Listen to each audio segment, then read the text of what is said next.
علی محمد صلوات۔ اللهم صل على محمد وآل محمد وعجل فرجهم أجمعين. اعوذ باللہ من الشیطان اللعین الرجیم، بسم اللہ الرحمن الرحیم۔ الحمد للہ رب العالمین، وصلی اللہ علی محمد واہل بیتہ الطیبین الطاہرین۔ اما بعد فقد قال اللہ العظیم فی القرآن المجید والفرقان الحمید، وقولہ الحق وہو اصدق الصادقین۔ بسم اللہ الرحمن الرحیم۔ سارعوا الی مغفرۃ من ربکم وجنۃ عرضها السماوات والارض اعدت للمتقین الذین ينفقون فی السراء والضراء والکاظمین الغیظ والعافین عن الناس واللہ یحب المحسنین۔ صلوات۔ اللهم صل على محمد وآل محمد وعجل فرجهم أجمعين.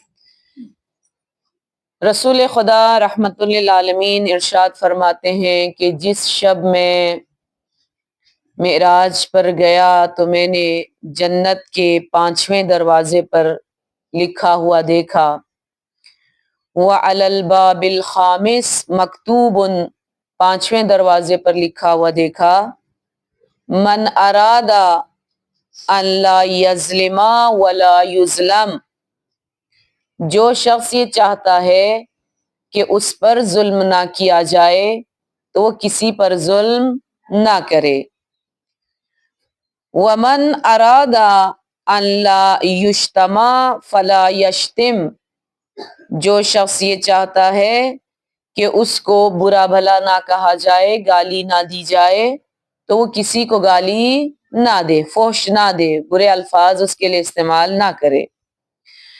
وَمَنْ أَرَادَ أَنْ لَا يُذَلَّ فَلَا يُذِلَّ، جو یہ چاہتا ہے کہ کوئی اس کو ذلیل نہ کرے تو وہ کسی کو ذلیل نہ کرے۔ چوتھا جملہ، وَمَنْ أَرَادَ أَنْ يَسْتَمْسِكَ بِالْعُرْوَةِ الْوُثْقَى فِي الدُّنْيَا وَالْآخِرَةِ فَلْيَقُلْ لَا إِلَهَ إِلَّا اللَّهُ مُحَمَّدٌ رَسُولُ اللَّهِ عَلِيٌّ وَلِيُّ اللَّهِ، جو شخص یہ چاہتا ہے کہ وہ عروۃ الوثقیٰ سے متمسک ہو جائے، اللہ کی اس رسی کو مضبوطی سے تھام لے، تو وہ اس ذکر کو بہت زیادہ پڑھے، لا الہ الا اللہ محمد الرسول اللہ علی ولی اللہ۔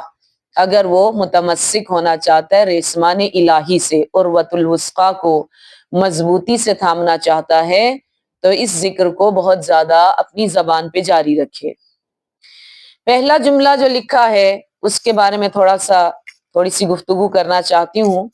5ویں دروازے پر پہلا جملہ تھا کہ جو یہ چاہتا ہے کہ اس پر ظلم نہ کیا جائے وہ کسی پر ظلم نہ کرے، کیونکہ کچھ گناہ ایسے ہیں دنیا میں کہ جن کی سزا خدا دنیا میں بھی دے دیتا ہے، اور آخرت میں تو خیر حساب کتاب ہونا ہی ہے، سزا ملنی ہی ہے، لیکن قیامت آنے سے پہلے، اس کے مرنے سے پہلے، میزان سے پہلے، پورے صراط سے پہلے، حساب کتاب سے پہلے، خدا اس کو دنیا میں ہی اس گناہ کی سزا دے دیتا ہے۔ ان گناہوں میں سے گناہ ظلم ہے کہ انسان جب کسی پہ ظلم کرتا ہے، پروردگار عالم دنیا میں ہی اس ظلم کا نتیجہ اس کو دکھا دیتا ہے۔ لہٰذا ظلم سے بچنا چاہیے، کسی پہ ظلم نہیں کرنا چاہیے۔ ہم جب ظلم کا نام سنتے ہیں یا ظلم کا لفظ ہم سنتے ہیں تو فوراً ہمارے ذہن میں آتا ہے کہ کسی نے کسی کو گولی مار کے قتل کر دیا تو ظلم ہے، کسی نے کسی پہ پتھر مار دیا تو ظلم ہے، سر کاٹ دیا تو ظلم ہے۔ حالانکہ ظلم کے مصادیق بہت زیادہ ہیں۔ بعض اوقات ممکن ہے آپ کی ایک نظر سے ظلم ہو جائے، جیسے والدین ہیں نا، والدین ان کے لیے ساری اولاد مساوی ہونی چاہیے، برابر ہونی چاہیے۔ اگر وہ ایک اولاد کو زیادہ پیار سے دیکھتے ہیں، دوسرے کو غصے سے یا نفرت سے دیکھتے ہیں، تو یہ بھی ظلم ہے، یہ بھی ظلم ہے یعنی ہمیشہ مارنا پیٹنا ہی ظلم نہیں ہے، قتل و غارت ہی ظلم نہیں ہے، ان چھوٹی چھوٹی باتوں کا بھی بہت زیادہ خیال رکھنا چاہیے۔ یا جیسے ماں کا احترام نہیں کیا تو یہ ظلم ہے ماں کے اوپر، باپ کا احترام نہیں کیا تو باپ پر ظلم ہے، استاد کا احترام نہیں کیا تو استاد پہ ظلم ہے، کیونکہ وہ چیز جس چیز کو ڈیزرو کرتے ہیں یا جو چیز ان کا حق ہے وہ حق آپ نے ادا نہیں کیا، تو لہٰذا آپ ان کی ذات پر ظلم کر رہے ہوتے ہیں۔ تو روایات کے مطابق ظلم کے بہت سارے مصادیق ہیں، ان میں سے جیسے میں نے ابھی عرض کیا کہ ظلم کے مصادیق میں سے ایک یہ ہے کہ آپ حق الناس کی رعایت نہ کریں، کیونکہ اللہ نے دو طرح کے حقوق ہماری گردن پہ رکھے ہیں، کچھ حقوق حقوق اللہ ہیں، جیسے ہم نماز پڑھتے ہیں، روزہ رکھتے ہیں، آپ حج کے لیے جاتے ہیں، جو بھی عبادت کرتے ہیں وہ خالصتاً اللہ کے لیے ہونا چاہیے، وہ حقوق اللہ ہیں۔ لیکن بہت سارے حقوق العباد پروردگار عالم نے ہمارے ذمہ لگائے ہیں، اور روایت میں ہے کہ پروردگار عالم کل قیامت میں ممکن ہے حقوق اللہ کو بڑی آسانی سے معاف کر دے، کیونکہ وہ انسان اور اللہ کے بیچ کا معاملہ ہے۔ خدا کہ جی میں نے معاف کر دیا، تو نے میرا حق ادا نہیں کیا، میں نے تجھے معاف کر دیا، لیکن حقوق الناس یا حقوق العباد اس وقت تک پروردگار عالم معاف نہیں کرتا جب تک بندہ خود معاف نہ کر دے۔ جس پر آپ نے ظلم کیا ہے، جس کا آپ نے دل دکھایا ہے، جس کی آپ نے غیبت کی ہے، جس پہ آپ نے تہمت لگائی ہے، جس کی آپ نے کوئی چیز چوری کی ہے، جب تک وہ انسان خود معاف نہ کر دے پروردگار عالم معاف نہیں کرے گا۔ لہٰذا ظلم کے مصادیق میں سے ایک مصداق امام کے فرمان کے مطابق امام فرماتے ہیں حقوق الناس کی رعایت نہ کرنا۔ من اکل مال اخیہ ظلما ولم یردہ الیہ اکل جزوۃ من النار یوم القیامہ، جو کوئی کسی اپنے مومن بھائی کا، سگے بھائی کا، رشتے میں بھائی ہو، ہمسایہ ہو، جاننے والا ہو، اگر اس کے مال کو کھا لے، اس کے مال کو غصب کر لے ظلم کی وجہ سے، تو ایسے ہے جیسے اس نے آگ کھائی ہو، جہنم کی آگ۔ ان مال مانند پاری از آتش میں مانت، یعنی یہ مال اس کے لیے گویا ایک آگ بن جاتی ہے جو اس کو آخرت میں بہت زیادہ جلائے گی اور تکلیف دے گی۔ ایک روایت ہے جس میں نبی نے کچھ افراد بیٹھے ہوئے تھے تو رسول نے ان سے ایک سوال کیا اور کہا کہ کیا تم جانتے ہو کہ مفلس واقعی کون ہے؟ یعنی ہم سے اگر کوئی کہے کہ مفلس کسے کہا جاتا تو ہم کہتے ہیں جس کے پاس مال نہ ہو، گھر نہ ہو، ہاں آسائشیں نہ ہو، اس کو ہم غریب اور مفلس کہتے ہیں۔ نبی نے اپنے اصحاب سے پوچھا کیا تم جانتے ہو کہ مفلس واقعی کون ہے؟ تو اصحاب نے کہا یا رسول اللہ شاید ہم اس انداز سے نہیں جانتے، آپ بتائیے کہ مفلس واقعی کون ہے، بدبخت ترین انسان کون ہے؟ تو نبی نے فرمایا وہ شخص سب سے بڑا مفلس ہے جو صحرائے محشر میں لایا جائے گا، میدان محشر میں لایا جائے گا، اور اس کا نام اعمال، اس کا پروندہ اس کے اچھے اعمال کی وجہ سے سفید ہوگا، یعنی اتنے اچھے اعمال اس نے کیے ہوں گے کہ اس اچھے اعمال کی نورانیت کی وجہ سے اس کا نام اعمال سفید ہوگا، بہت اچھے اعمال اس کے پاس ہوں گے۔ تو ظاہر ہے جس نے اتنے اچھے اعمال کیے ہیں اس کو کہا جائے گا جنت میں جاؤ، تم جنت کے حقدار ہو، جنت تمہارا انتظار کر رہی ہے، جنت کا دروازہ کھول دیا جائے گا۔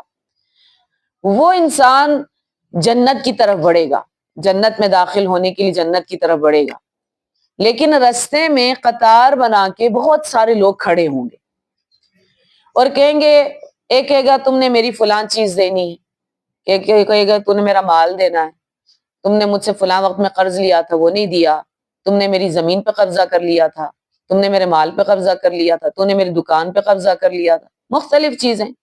لہٰذا جب تک وہ چیز تم ہمیں نہیں لوٹائے گا ہم تمہیں معاف نہیں کریں گے، جب معاف نہیں کریں گے تو پھر ظاہر جنت میں بھی تم نہیں جاؤ گے۔ اب وہ انسان جس کا پروندہ یا جس کا نام اعمال اچھے اعمال کی وجہ سے نورانی تھا، اس کے پاس اب وہاں دنیا کا مال تو ہے نہیں، تو وہ اللہ سے درخواست کرے گا پروردگارا میرے اچھے اعمال میں سے کچھ اعمال ان کو دے دیں، ان کو دے دیں تاکہ یہ ایک طرح سے جیسے ہم نہیں کہتے میری جان چھوڑ دیں. وہ مال تو نہیں دیا جا سکتا, وہ زمین تو یہاں پہ نہیں دی جا سکتی, لیکن میرے نیک اعمال میں سے کچھ اعمال ان کو دے دیے جائیں تاکہ میں جنت میں جا سکوں. تو پھر ایک ایک کر کے اس کے اعمال ان طلبگاروں کو دے دیے جائیں گے جو وہاں پہ کھڑے تھے اور کہہ رہے تھے ہمیں دے دیں, ان کو دے دیے جائیں گے. یہ نماز کا ثواب, یہ روزے کا ثواب, یہ تلاوت قرآن کا ثواب, یہ حج کا ثواب, یہ زیارت کا ثواب تم لے لو, حج کا ثواب تم لے لو, زیارت عاشورہ پڑھنے کا ثواب تم لے لو. بانٹتے بانٹتے بانٹتے اتنے لوگ ہوں گے, سب کچھ بٹ جائے گا اور اس کا نامہ اعمال ایک مرتبہ نیک اعمال سے خالی ہو جائے گا. تو پھر کہا جائے گا اب تمہارے پاس کچھ نہیں بچا جنت میں جانے کے لیے. جنت میں جانے کے لیے کچھ شرائط ہیں, آپ کے اعمال ہونے چاہیے, آپ کے تو کچھ اعمال ہی نہیں رہے. لہٰذا اس شخص کو کہا جائے گا کہ تم واپس چلے جاؤ, کیونکہ اب تمہارے اعمال اس قابل نہیں ہیں کہ تمہیں ہم جنت میں داخل کریں. لہٰذا نبی فرماتے ہیں اس سے بڑا مفلس کوئی ہو ہی نہیں سکتا, اس سے بڑا غریب, اس سے بڑا فقیر کون ہوگا جو لینے کے بعد کھو دے, جو عبادت کرنے کے بعد اس کے ثواب کو کھو دے اور وہاں پہ خالی ہاتھ رہ جائے. اس سے بڑا کوئی مفلس نہیں ہو سکتا. تو ظلم کے مصادیق میں سے ایک مصداق یہ ہے کہ انسان حقوق العباد کو ادا نہ کرے. دوسرا مصداق ظلم کا وہ یہ ہے کہ انسان لوگوں کی تحقیر کرے, حقارت سے ان کو پکارے, ان کو نیچ سمجھے, ان کو پست سمجھے, ان کو ہیچ سمجھے, یا کسی برے نام سے پکار رہا ہے, یا فرض کریں اس کے آباء و اجداد کی وجہ سے اس کی توہین کر رہا ہے. کوئی مزدور کا بیٹا ہے تو کہ تم تو مزدور کے بیٹے ہو, کوئی نائی کا بیٹا ہے, کوئی فرض کریں کہ موچی کا بیٹا ہے, کوئی کسی مستری کا بیٹا ہے, تو اس کی توہین کرے کہ تم فلاں کے بیٹے ہو, فلاں خاندان سے تمہارا تعلق ہے, تمہاری ماں فلانی ہے. اگر اس طرح سے تحقیر کرتا ہے اللہ کے بندوں کی, ان کا مذاق اڑاتا ہے, ان کا مسخرہ کرتا ہے, تو در حقیقت وہ بہت بڑا ظلم کر رہا ہے اللہ کے بندوں کے اوپر. جب امام حسین علیہ السلام تشریف لے جا رہے تھے میدان کربلا میں, میدان کی جانب, یعنی جب سب شہید ہو چکے تھے, تمام اصحاب بھی شہید ہو گئے, تمام جوانان بنی ہاشم بھی شہید ہو گئے, یہاں تک کہ جناب علی اصغر کی بھی شہادت ہو گئی. تو اس وقت امام حسین علیہ السلام آخری وداع کے لیے جب سید الساجدین کے خیمے میں تشریف لائے, امام زین العابدین کے خیمے میں تشریف لائے,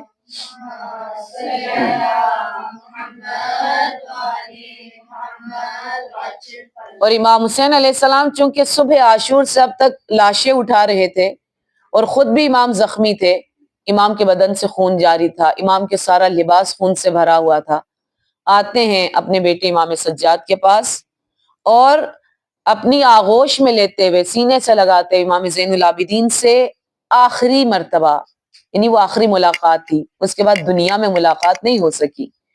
اس آخری ملاقات میں امام حسین علیہ السلام نے سید سجاد سے فرمایا کہ بیٹا ایاکا وظلم من لا یجد علیک ناصرا الا اللہ, اے میرے بیٹے ایسے شخص پر ظلم کرنے سے پرہیز کرنا. نعوذ باللہ, امام معصوم کبھی بھی ظلم نہیں کرتے. میں نے جیسے پہلے بھی عرض کیا کہ اگر چند باتیں ایسی کی جاتی ہیں تو مقصد یہ ہوتا ہے کہ قیامت تک آنے والے لوگوں تک یہ بات پہنچ جائے. صرف سید الساجدین سے خطاب نہیں تھا. اب ہم آج 1400 سال کے بعد یہاں بیٹھ کر امام کا وہ جملہ پڑھ رہے ہیں تو اس کا مطلب یہ جملہ ہم سب کے لیے ہے, صرف امام سجاد کے لیے نہیں تھا. امام سے کہا ایاک والظلم, اے میرے بیٹے ظلم سے بچنا, ظلم سے پرہیز کرنا. من لا یجد علیک ناصرا الا اللہ, بالخصوص اس شخص کے اوپر ظلم کرنے سے بچنا جس کا اللہ کے سوا کوئی ناصر نہ ہو, اللہ کے سوا کوئی مددگار نہ ہو. بالخصوص ایسے تو کسی پہ بھی ظلم نہیں کرنا, لیکن بالخصوص ایسے شخص پر ظلم کرنے سے پرہیز کرنا. منصور دوانقی کا نام آپ نے سنا ہے, عباسی خلیفہ ہے, چھٹے امام کا قاتل ہے, اور حکمرانوں میں سے ظالم ترین حکمران منصور دوانقی ہے. ایک تو آپ کو متوکل عباسی کا نام ملے گا, یزید کا نام ملے گا, ہارون رشید کا نام ملے گا, منصور دوانقی یعنی یہ زیادہ ظالم حکمران تھے اور خلفاء تھے۔ منصور دوانقی گھوڑے پر بیٹھ کر جا رہا تھا، گلی سے گزر رہا تھا، رستے سے گزر رہا تھا، تو ایک بوڑھی خاتون آگے آئی اور آ کر اس نے منصور دوانقی کا رستہ روکا اور کہا کہ اے منصور دوانقی، تو نے میرے باپ کو، تو نے میرے بھائیوں کو، تو نے میرے چچاؤں کو زندان میں مار دیا ہے، میرا صرف ایک ہی بیٹا ہے، وہ بیٹا اس وقت تمہارے زندان میں ہے، میں تم سے درخواست کرتی ہوں کہ تم اس کو چھوڑ دو، رہا کر دو، اس کا کوئی جرم نہیں ہے، اس کا جرم صرف علوی ہونا ہے، مولا علی کی اولاد ہونا ہے، لہٰذا اس کو چھوڑ دو، اس کو رہا کر دو۔ تو منصور دوانقی نے بہت غصے سے اس عورت کی طرف دیکھا اور کہا کہ میں اس کو آزاد نہیں کروں گا، بلکہ اس کا بھی وہی حال کروں گا جو تمہارے باپ کا کیا، جو تمہارے بھائیوں کا کیا، جو تمہارے چچا کا کیا، یعنی اس کو بھی مار دوں گا۔ اس بوڑھی خاتون نے جب منصور تھوڑا سا آگے گیا تو بوڑھی خاتون نے ایک آہ کھینچی۔ روایت میں بھی ہے نا کہ بہت جلدی جو چیز عرش الہی تک پہنچتی ہے وہ مظلوم کی آہ ہے۔ مظلوم کے دل سے جو آہ نکلتی، جو ایک سرد آہ نکلتی ہے، وہ فوراً عرش الہی پر پہنچ جاتی ہے۔ لہٰذا اس نے بہت ایک سرد آہ سی کھینچی اور کہا پروردگارا، یہ ظالم حکمران اس کو اس کے انجام تک پہنچا دے، یعنی جو یہ لوگوں کے ساتھ سلوک کر رہا ہے اس کے ساتھ بھی وہی سلوک ہو جائے۔ ابھی جملہ مکمل نہیں ہوا تھا کہ جس گھوڑے پر وہ بیٹھا ہوا تھا اس کے قدم لڑکھڑائے، وہ گھوڑا گرا، اور ظاہری گھوڑے پر تھا، یہ بہت زور کے ساتھ زمین پر گرا، اس کی کمر ٹوٹ گئی۔ مظلوم کی آہ اس طرح سے اثر کرتی ہے، یعنی بہت جلدی اثر کرتی ہے، لہٰذا کبھی بھی کسی بھی اعتبار سے لوگوں پر ظلم نہیں کرنا چاہیے۔ بیمار بیمار بیمار رہا، یہاں تک کہ اس نے کہا کہ مجھے حج پہ جانا ہے۔ جب انسان دیکھتا نا آخری وقت آ گیا تو پھر حج بھی یاد آ جاتا ہے، پھر تلاوت قرآن بھی یاد آ جاتی ہے، پھر کہتا ہم نماز بھی پڑھ لیں۔ اس نے کہا مجھے حج پہ جانا ہے، تو لے گئے اس کو، حج کے لیے لے گئے، اور رستے میں جب بھی یہ سوتا تھا برے برے خواب دیکھتا تھا، میں مر گیا ہوں، میں مر گیا ہوں، آوازیں بھی اس کو آتی تھیں کہ اے منصور دوانقی تیرے مرنے کا وقت قریب ہے۔ لہٰذا وہ بہت ڈر گیا، اس نے کہا کہ مجھے واپس جانا ہے، میں نے حج کے لیے نہیں جانا، مجھے بہت برے برے خواب آ رہے ہیں۔ تو جو اس کے ساتھی تھے وہ اس کو تسلی دیتے تھے کہ کوئی بات نہیں، سفر میں ایسے خواب آ جاتے ہیں تو پریشان ہونے کی ضرورت نہیں ہے۔ یہاں تک کہ وہ رستے میں ایک خیمے میں رکا تو اس کو مسلسل آواز آتی رہی، وَسَيَعْلَمُ الَّذِينَ ظَلَمُوا أَيَّ مُنْقَلَبٍ يَنْقَلِبُونَ، بہت جلد جنہوں نے ظلم کیا ہے۔ آپ جانتے ہیں یہ وہ آیت ہے جو امام حسین علیہ السلام نے نوک نیزہ پر پڑھی ہے، وَسَيَعْلَمُ الَّذِينَ ظَلَمُوا أَيَّ مُنْقَلَبٍ يَنْقَلِبُونَ۔ یہ سورہ شعراء کی آیت نمبر 227 ہے جو نوک نیزہ پر امام حسین علیہ السلام نے پڑھی۔ پھر یہ اسی طرح آوازیں سنتا رہا منصور دوانقی۔ دیکھیں ایک عام انسان کا قاتل، اس کے لیے قرآن کہتا ہے من قتل نفسا بغیر نفس او فساد فی الارض فکأنما قتل الناس جمیعا، اس نے ایک انسان کا قتل نہیں کیا، گویا اس نے ساری انسانیت کا قتل کر دیا ہے۔ ایک عام انسان کو قتل کرنے والا، اگر خدا کہتے ہیں اس نے پوری انسانیت کو قتل کر دیا ہے، تو اگر وہ امام معصوم کا قاتل ہو، اللہ اکبر، چھٹے امام صادق آل ابا، وہ امام جن کی وجہ سے ہم جعفری کہلاتے ہیں، ان کا قاتل تھا، لہٰذا اس کا انجام بہت برا ہوا۔ اور وہ وہی حج پہ جاتے ہوئے رستے میں پھر اس کا گھوڑے کے قدم لڑکھڑائے اور یہ ایک درے میں گرا، گہرائی میں جیسے کھائی ہوتی ہے اس طرح سے گرا اور واصل جہنم ہو گیا۔ معلی ابن خنیس یہ چھٹے امام کے ایک صحابی تھے، معلی ابن خنیس ان کا نام تھا سین کے ساتھ۔ ان کو داؤد بن علی جو کہ مدینے کا حاکم تھا، اس نے گرفتار کیا، معلی ابن خنیس کو گرفتار کیا اور حکم دیا کہ اس کو پھانسی پہ چڑھایا جائے، اس کو مار دیا جائے۔ امام نے اس کو پیغام بھیجا اور کہا کہ میں تمہیں حکم دیتا ہوں کہ اس کو آزاد کر دو، اس کو پھانسی پہ نہ چڑھاؤ، اس کو آزاد کر دو۔ اس نے آزاد نہ کیا، اس نے امام کی بات نہ مانی۔ امام نے فرمایا میں تمہیں نفرین کروں گا، میں تمہارے لیے بد دعا کروں گا۔ اللہ اکبر، امام کی بد دعا بھی اور دعا بھی فوراً قبول ہو جاتی ہے۔ امام نے کہا اگر تم نے میری بات نہ مانی تو میں تمہیں نفرین کروں گا، تمہیں بد دعا کروں گا۔ تو اس نے کہا کہ کر لیں، کون سا آپ کی بد دعا میں کوئی اثر ہوگا، آپ نے کرنا ہے تو کر لیں۔ اس نے معلّہ ابن خنیس کو شہید کر دیا، امام کا صحابی تھا، ان کو پھانسی دے کر شہید کر دیا۔ راوی کہتا ہے میں نے اپنے مولا کو دیکھا، چھٹے امام کو دیکھا کہ امام نے 2 رکعت نماز پڑھی، سر اپنا سجدے میں رکھا اور شروع کیا جی اس کے لیے بد دعا کرنا، اور بد دعا کرنے کے بعد امام نے مسلسل کہا العجل العجل العجل، جلدی اس کو سزا ملے، اس کو جلدی سزا ملے، اس کو جلدی سزا ملے۔ وہ راوی کہتا ہے کہ ابھی رات کی تاریکی ختم نہیں ہوئی تھی، ابھی صبح طلوع نہیں ہوئی تھی کہ اسی کے داؤد بن علی جو کہ حاکم مدینہ ہے، اس کے گھر سے رونے پیٹنے کی آوازیں آنے لگی۔ تو جا کر جب پوچھا گیا کہ کیا بات ہے تو پتا چلا کہ اس کا داؤد بن علی جو حاکم مدینہ تھا خود بخود دم گھٹ گیا اور وہ مر گیا۔ کسی نے اس کو مارا نہیں، کوئی تلوار نہیں چلی، کوئی نیزہ نہیں چلا، کسی نے اس کی گردن نہیں کاٹی، کسی نے ہاتھ سے گلا نہیں دبایا، خود بخود اس کا دم گھٹ گیا، سانس رک گئی اور وہ واصل جہنم ہو گیا۔ امام کی بد دعا کیسے ممکن ہے نہ لگے؟ حجاج ابن یوسف ثقفی تاریخ انسانیت کا مکروہ ترین چہرہ اور ظالم ترین انسان، جس کے لیے عمر بن عبدالعزیز کہتے ہیں کہ اگر دنیا اپنے تمام ظالموں کو لے کر آ جائے اور تمام ظالموں کے ظلم کو ترازو کے ایک پلڑے میں رکھا جائے اور دوسرے پلڑے میں حجاج ابن یوسف کے ظلم کو رکھا جائے تو حجاج ابن یوسف کا ظلم بڑھ جائے گا، اتنا وہ ظالم انسان تھا۔ اس نے بہت ظلم کیا، علویوں کو، بنی ہاشم کو، شیعوں کو، سادات کو، لاتعداد سادات اور شیعوں کو اس نے قتل کیا، بہت زیادہ اس نے ظلم کیا۔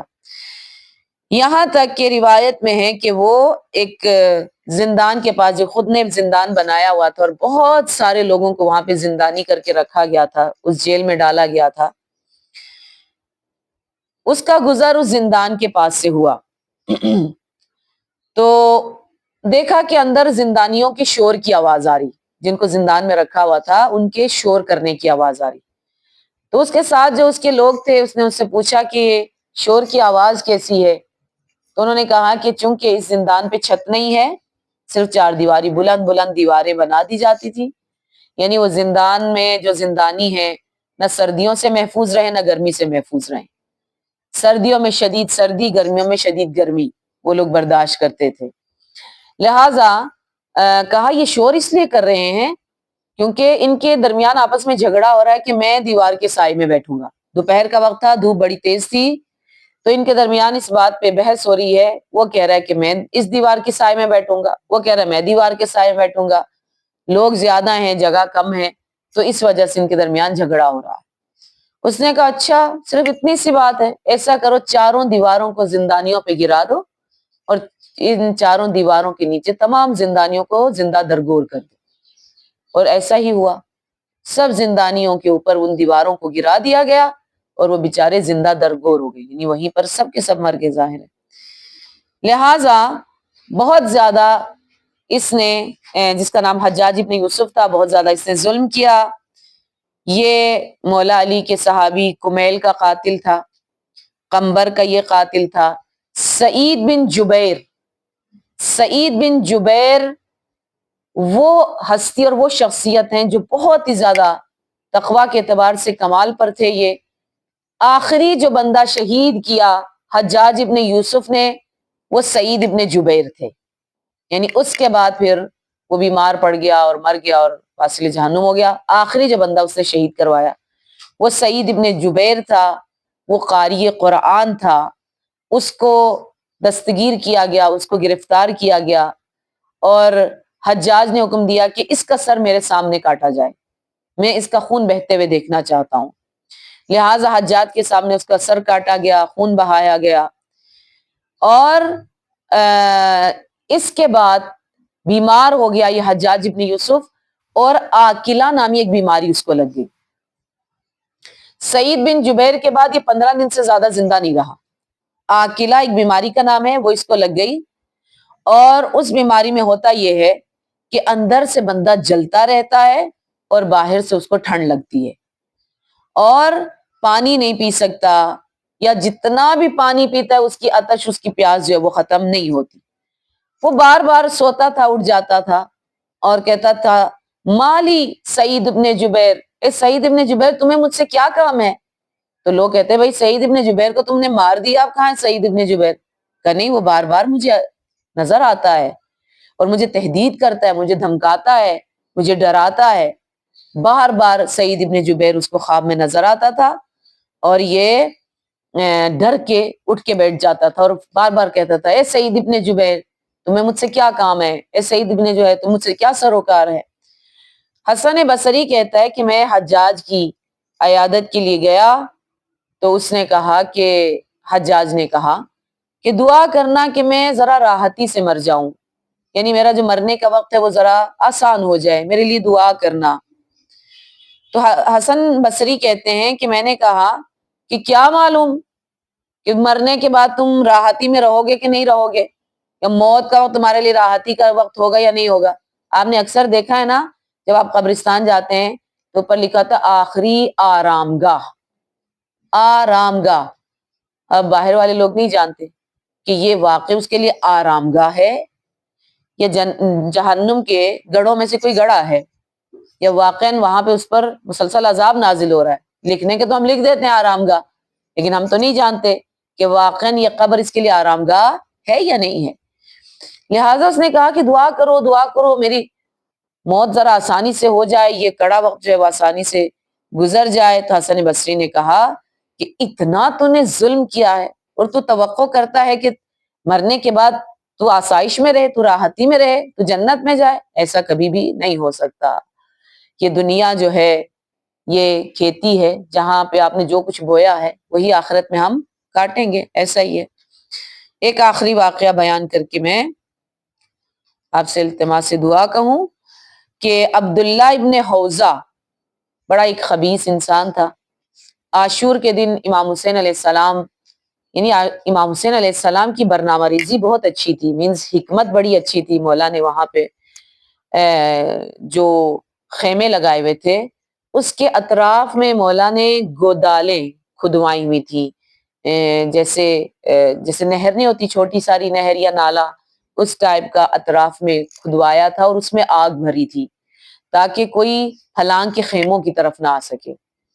تو جب مولا اس کو کھدوا رہے تھے یا اس میں آگ بھروا رہے تھے تو یہ عبداللہ ابن حوزہ آیا اور اس نے کہا کہ اے حسین، نعوذ باللہ ہماری تو زبان بھی ساتھ نہیں دیتی، اس نے کہا اے حسین، اس سے پہلے کہ خدا تمہیں جہنم کی آگ میں جلائے تم نے خود اپنے لیے آگ تیار کر لی ہے. امام نے اس کے لیے بد دعا کی کہ پروردگارا اسی آگ میں اس کو جلا دینا. وہیں پر جہاں پہ مسخرہ کر رہا تھا امام کا، اس کا پیر لڑکھڑایا، اسی آگ میں گر کے واصل جہنم ہو گیا. جو امام حسین نے حفاظت کے لیے دہکائی تھی اسی آگ میں گر کے وہ واصل جہنم ہو گیا. محمد ابن اشعث جو ہے وہ امام حسن کی بیوی جعدہ بنت اشعث سنا ہے نا آپ نے، جعدہ بنت اشعث اس کا بھائی ہے، اس کا نام ہے محمد ابن اشعث. یہ بھی بہت زیادہ خبیث اور ظالم انسان تھا. یہ وہی بندہ تھا جس نے جناب مسلم ابن عقیل کو کوفہ میں گرفتار کر کے ابن زیاد کے حوالے کیا تھا. اس وقت جب وہ عاشور کی صبح امام حسین علیہ السلام کو اس نے دیکھا کہ امام دعا مانگ رہے ہیں. ظاہر ہے کہ امام کا حالتا کہ شب عاشور بھی امام نے کہا تھا کہ ہمیں ایک دن کی اور مہلت دے دیں، ہم زیادہ سے زیادہ تلاوت قرآن اور دعاؤں میں گزارنا چاہتے ہیں. تو اس نے امام حسین کو دیکھا کہ مولا دعا کر رہے ہیں، تو اس نے کہا کہ آپ کی تو اللہ کے نزدیک کوئی حرمت نہیں، کوئی احترام نہیں، آپ کیوں دعا مانگ رہے ہیں؟ کون سی آپ کی دعا مستجاب ہو جانی؟ امام حسین علیہ السلام سے اس نے ایسا کہا، محمد ابن اشعث نے. تو امام نے اس کو بد دعا دی اور کہا کہ پروردگار ہماری عزت ہمارا احترام اس کو دکھا دے۔ وہیں پر ایک بچھو نے اس کو ڈنگ مارا، وہیں میدان کربلا میں، اور آخر عمر تک جو ہے وہ اسی زہر کی وجہ سے بیمار رہا اور بہت جلدی واصل جہنم ہو گیا۔ لہٰذا ظلم سے ہمیشہ بچنا چاہیے، چاہے وہ نظر کا ظلم ہو، چاہے وہ زبان کا ظلم ہو، چاہے وہ ہاتھ کا ظلم ہو، چاہے وہ مال کا ظلم ہو۔ پروردگار عالم ہم سب کو ظلم سے بچتے رہنے کی توفیق عنایت فرمائے۔ ربنا تقبل منا انک انت السمیع العلیم، آمین آمین آمین یا رب العالمین برحمتک یا ارحم الراحمین۔ تمام مرحومین مرحومات، بالخصوص مدرسے کے تمام معاونین اور افطار دینے والوں کے مرحومین مرحومات، آپ سب کی اور میرے مرحومین کے لیے ایک سورہ فاتحہ۔